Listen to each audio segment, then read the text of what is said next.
Hi friends, வாங்க இன்றைக்கி evening snacks recipe பார்க்கலாங்க. பாகக்காய் குர்குரே பார்த்துடலாங்க. பாகக்காயை நல்லா தோல் சீவிக்கலாங்க. தோல் சீவிட்டு உள்ளே இருக்கிற விதையை கட் பண்ணி எடுத்துடலாங்க. எடுத்துட்டு அதை ரொம்ப மெலிசாக கட் பண்ணிக்கணுங்க. இது ரச சாப்பாடு, தயிர் சாப்பாடு, இதுக்கெல்லாம் சைடிஷாக வச்சு சாப்பிட்லாங்க. ரொம்ப கிறிஸ்பியாக டேஸ்ட்டாக இருக்குங்க.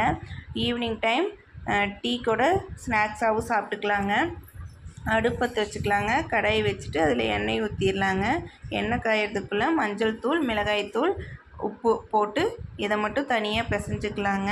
பிசைஞ்சிட்டு கடலை மாவு, அரிசி மாவு, கார்ன்ஃப்ளவர் மாவு 3 போட்டு நல்லா பிசைஞ்சிடலாங்க. பிசைஞ்சிட்டு தண்ணி எது விட வேண்டாங்க. இதுலேயே கரெக்டாக இருக்குங்க. நமக்கு தேவைன்னா லைட்டாக தண்ணி மட்டும் தெளிச்சு விட்டுக்கலாங்க. தெளித்து பிணைஞ்சிடலாங்க. பிசைஞ்சிட்டு எண்ணெய் காஞ்சிருச்சுங்க.